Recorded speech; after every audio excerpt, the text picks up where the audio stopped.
जैसे कई गृहस्थ जन है, कहते हैं कि हमारे यहाँ वो लोग नहीं मानते और रसोई ऐसी बनाते हैं मांस आदि की, तो मुझे क्या करना चाहिए?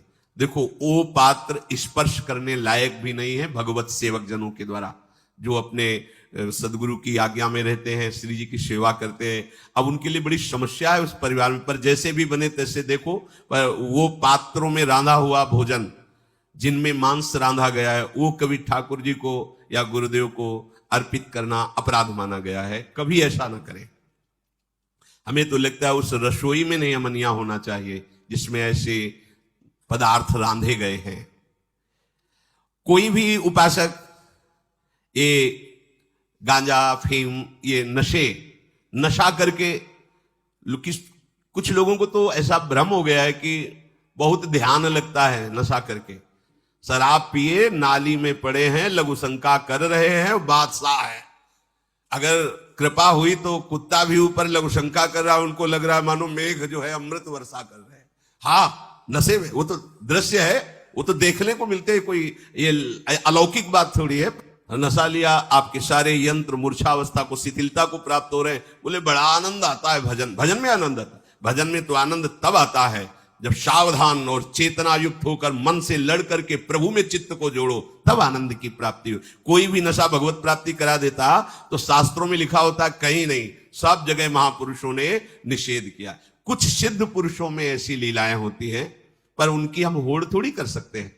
एक महापुरुष थे जो 10 ग्राम संखिया जहर रोज पाते थे। 10 ग्राम, अगर 2-4 बीज संखिया जहर के पालो तो मर जाओगे। तो उड़िया बाबा को विश्वास नहीं हुआ, तो जहां सुना वहां गए और उनसे कहा, महाराज आप 10 ग्राम संखिया जहर पाते? बोले रोज।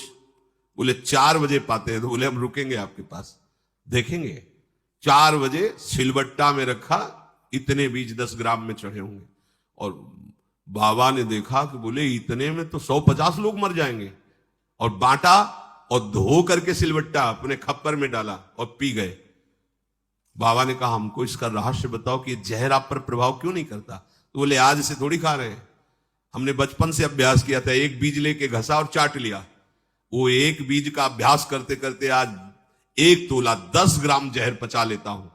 ये संतों की लीलाएं होती। कई ऐसे महापुरुष होते हैं जिनमें ये बातें देखी जाती है, पर वो बात साधक को नहीं स्वीकार करनी। वो सिद्धावस्था को प्राप्त महापुरुष क्या लीला करते हैं। अभी कल के सत्संग में था, उपनिषद में आचार्य गुरुदेव अपने शिष्य से कहते हैं, जो मेरे आचरण शास्त्र से प्रमाणित हो वही आचरण करना, सब मेरे आचरण अनुकरण मत करना। भगवान शंकर जगत गुरु हैं। हलाहल विष पान किया, गले में रोक लिया, हम एक घूंट पानी नहीं रोक सकते। एक बूंद घाटी द्वार में चला जाता है तो खोक खोक करने लगते हैं। समुद्र मंथन के द्वारा निकला हुआ हलाहल विष भगवान गले में रोक गए। शरीर में तेल आदि लगा करके भगवान की सेवा में जाना निषेध किया गया है। तेल लगाने का ऐसा स्वरूप है कि नहाने के पहले आप लगा सकते हो, नहाने के बाद रज लगाओ वृंदावन की, तिलक लगाओ और फिर श्री जी की सेवा में जाओ। तो इन अपराधों से मुक्त होकर के हमारी सेवा भावना पुष्ट होती है।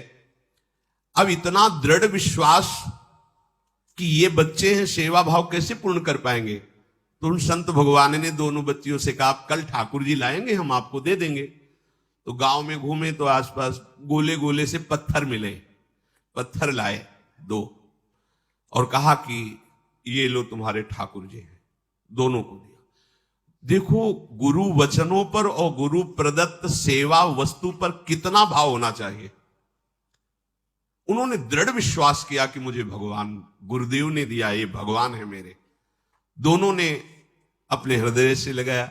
अब एक जमींदार की पुत्री थी, एक राजकुमारी, स्वर्ण के सिंहासन में, और उनका नाम रखा शिलपिल्ले ठाकुर। शिल मतलब पत्थर, तो उनका तुम्हारे ठाकुर का नाम शिलपिल्ले गोविंद है। दोनों सिंहासन पर रखकर आराधना करती। भाव प्रतिपल बढ़ता गया, नाम निरंतर जप। गुरु प्रदत्त ठाकुर पर विशेष चमत्कार हृदय में प्रकट होता है यदि उन्हीं की नियमावली से चलो।